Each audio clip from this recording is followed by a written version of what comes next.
"You're a has-been, Hulk. Your time is over." Bret Hart's words cut through the backstage area like a knife. But what he didn't expect was Hulk Hogan's reaction.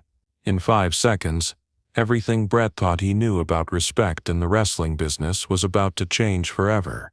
WWE Backstage Area, Montreal Forum, November 8, 1997.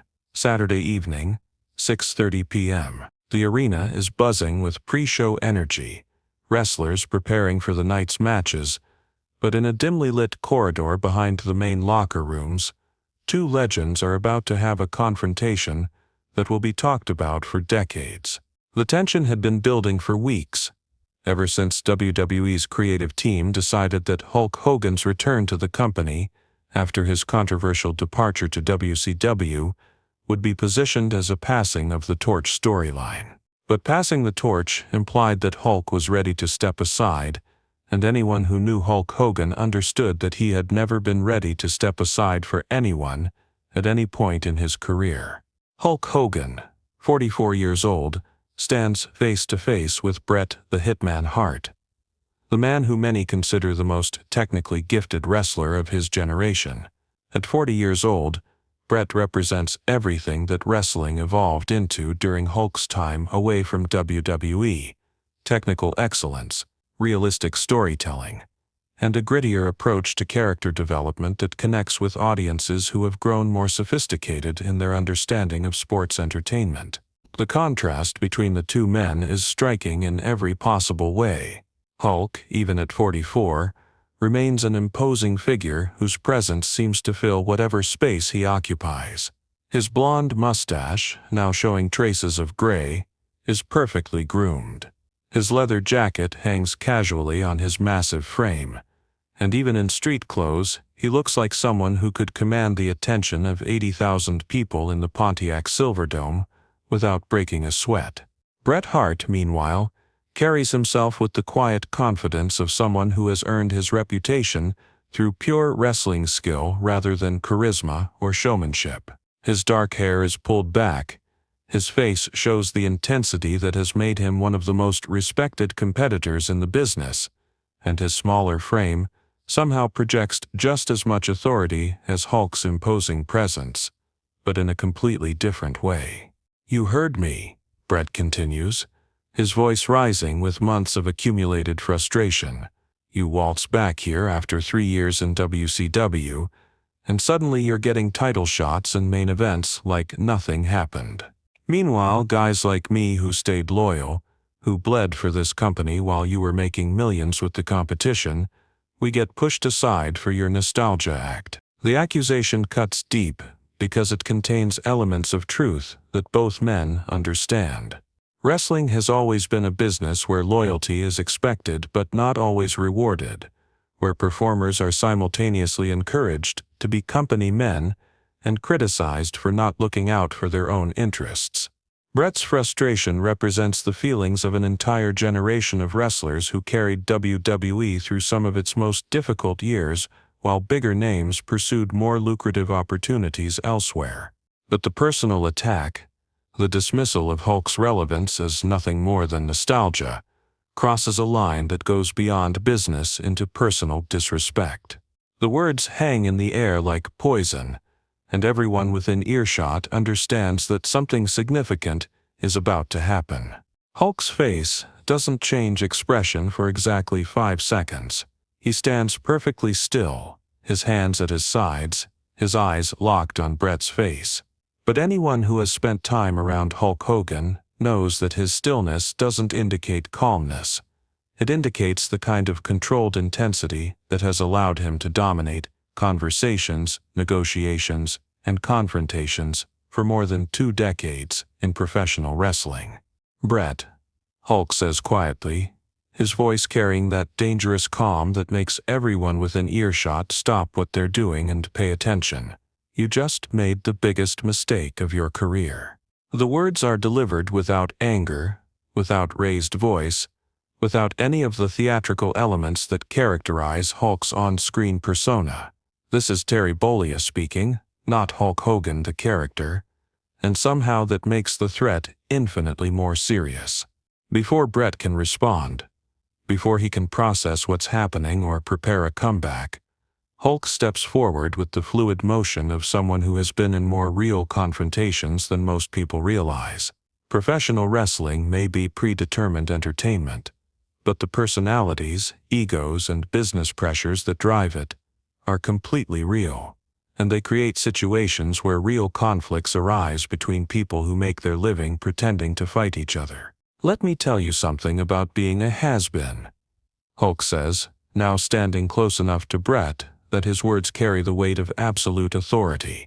His voice remains quiet, but every word is clearly enunciated and designed for maximum psychological impact. Has-beens don't sell out arenas when they return after 3 years away. Has-beens don't get the biggest pop of the night just by walking through the curtain. And has-beens sure as hell don't make technically gifted wrestlers like you feel so insecure that they have to attack legends in hallways. The psychological precision is devastating. In 3 sentences, Hulk has turned Bret's attack completely around, making it clear that the insult says more about Bret's insecurity than it does about Hulk's continued relevance to the wrestling business. It's a masterful example of the verbal skills that have made Hulk one of the most successful performers in sports entertainment history. But Hulk isn't finished. He's just getting started. "You want to know what a real has-been looks like, Bret? A real has-been is someone who's so desperate to prove he belongs that he attacks the guy who paved the way for his entire career.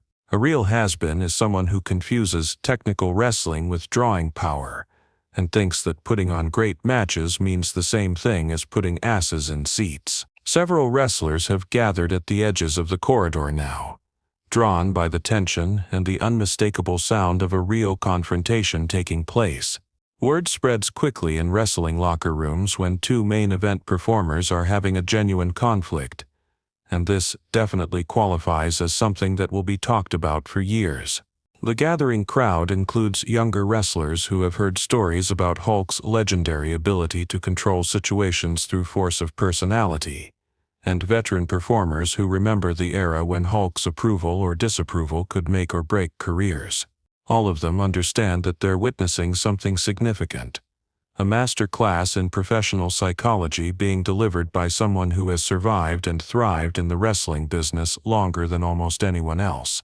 Bret's face has gone red, partly from anger and partly from embarrassment.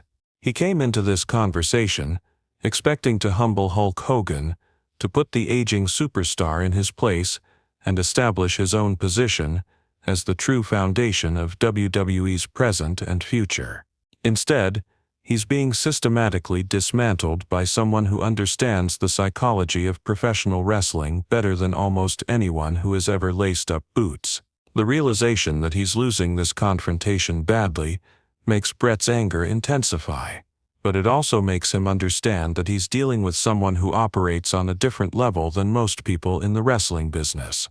Hulk isn't just defending himself, he's demonstrating why certain performers become legends while others, no matter how talented, remain simply very good wrestlers. "You think I don't know what this is really about," Hulk continues, his voice still quiet, but somehow carrying to every corner of the corridor. "This isn't about me being a has-been. This is about you being scared that no matter how good you are in that ring, no matter how many 5-star matches you have, you'll never have what I have. You'll never be the guy that little kids dress up as for Halloween. You'll never be the guy whose return gets talked about on every sports show in the country. You'll never be Hulk Hogan." The words hit Bret like a series of physical blows, each one targeting a specific insecurity that every wrestling performer carries. The truth is that professional wrestling exists in a unique space between athletic competition and entertainment, and success requires mastery of elements that go far beyond technical skill in the ring. Charisma, connection with audiences, understanding of psychology and storytelling, these are the elements that separate good wrestlers from legends, and Hulk has just demonstrated that he possesses all of them in abundance. "And you know what the really sad part is?" Hulk says, stepping back slightly but maintaining the intense eye contact that has kept Bret frozen in place. You're one of the best wrestlers I've ever seen. You've got technical skills that I could never match, and you've carried this company through some tough times with class and professionalism. You could have been remembered as one of the all-time greats.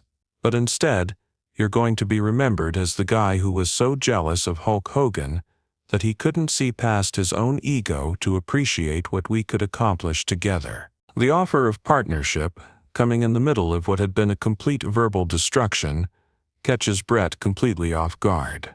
This is vintage Hulk Hogan. Never content to simply win a confrontation when he can turn it into an opportunity for mutual benefit. It's the kind of strategic thinking that has allowed him to maintain his position at the top of the wrestling business through multiple decades and dramatic changes in the industry. Bret stands there for a moment, his mouth slightly open, processing what has just happened. He came looking for a fight, expecting to engage in the kind of alpha male posturing that often characterizes backstage wrestling politics. Instead, he got a master class in professional psychology and an education in why certain performers transcend their eras while others, no matter how talented, are eventually forgotten. The silence stretches for several seconds, during which the gathered wrestlers wait to see how this confrontation will resolve itself. Everyone understands that they're witnessing something that will become part of wrestling folklore, the kind of backstage story that gets told and retold until it becomes legend. "Here's what's going to happen," Hulk says, his voice taking on the tone of someone who has spent decades being in charge of situations like this. "You're going to apologize. Not because I'm bigger than you or older than you, but because you disrespected someone who has done more for this business than you'll probably ever fully understand. And then we're going to figure out how to work together. Because whether you like it or not, both of us want what's best for WWE and what's best for the wrestling business as a whole." The demand for an apology is bold, but it's delivered with such absolute certainty that it doesn't sound like a request or even a demand. It sounds like an inevitable conclusion to a conversation that could only end one way once Hulk decided to take control of it. Bret looks around the corridor, seeing the faces of fellow wrestlers who are watching this confrontation play out. Some of them are guys he considers friends and allies who have supported him through his rise to main event status. But none of them are stepping forward to back him up in this moment, because they all understand what he's learning right now. There are levels to the wrestling business, and Hulk Hogan operates on a level that very few performers ever reach. The gathering includes wrestlers from different eras and different philosophies about what wrestling should be, but all of them recognize that they're watching a master at work.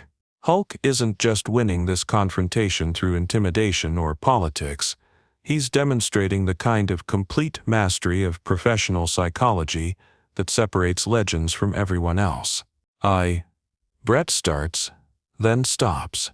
The fight has gone out of him completely, replaced by something much more complex: respect mixed with embarrassment, understanding mixed with regret, and the dawning realization that he has just learned something important about the wrestling business that he thought he already understood completely. "I apologize," Bret says quietly, his voice carrying to every corner of the now silent corridor. "You're right. That was disrespectful, and you didn't deserve it." The apology is simple and direct, without excuses or qualifications. It's the kind of acknowledgement that demonstrates character and professionalism, qualities that Hulk has always respected, even when he disagrees with someone about business or creative decisions. Hulk nods once, accepting the apology with the grace of someone who has been in this business long enough to understand that egos and tempers sometimes get the better of good people. He's won this confrontation completely, but he's also demonstrated that victory doesn't have to mean humiliation for the other person. "Apology accepted," Hulk says simply. "Now let's talk about how we make some money together." The transformation is remarkable and immediate. In the space of less than 2 minutes, a hostile confrontation has become a business discussion between two professionals who recognize that their success is interconnected. Hulk extends his hand, and after only a moment's hesitation, Bret shakes it. The handshake is witnessed by every wrestler in the corridor, and they understand that they've just seen something that will be talked about for years. The moment when professional rivalry was transformed into mutual respect through the application of superior psychology and strategic thinking. "You know," Hulk says as they shake hands, his voice now carrying warmth and genuine appreciation, "what you said about technical wrestling. You're not wrong. I've always admired guys who could make it look effortless in there, who could tell a story with pure wrestling technique. Maybe it's time the old school and the new school figured out how to learn from each other." The compliment, coming after everything that has just happened, demonstrates why Hulk Hogan became one of the most successful performers in wrestling history. He doesn't just know how to win confrontations, he knows how to turn enemies into allies, how to transform conflicts into opportunities, and how to make everyone involved feel like they've gained something valuable from the interaction. Over the next several months, Hulk and Bret would work together on several storylines that utilized both of their strengths. Hulk's larger-than-life charisma and connection with audiences, combined with Bret's technical excellence and credibility as a legitimate athlete. Their matches would be remembered as some of the best work of both men's careers, combining entertainment value with wrestling credibility in ways that satisfied both old-school and new-school wrestling fans. But it all started in a backstage corridor in Montreal, when Bret Hart learned that calling someone a has-been doesn't make them one, and that legends become legends for reasons that go far beyond what happens inside the wrestling ring. The lesson was about respect, professionalism, psychology, and the difference between being technically proficient and being truly great at the business of sports entertainment. 5 seconds. That's all it took for Hulk Hogan to remind Bret Hart why legends stay legends, and why challenging someone's legacy is always a dangerous game when you're not prepared for the response you might get.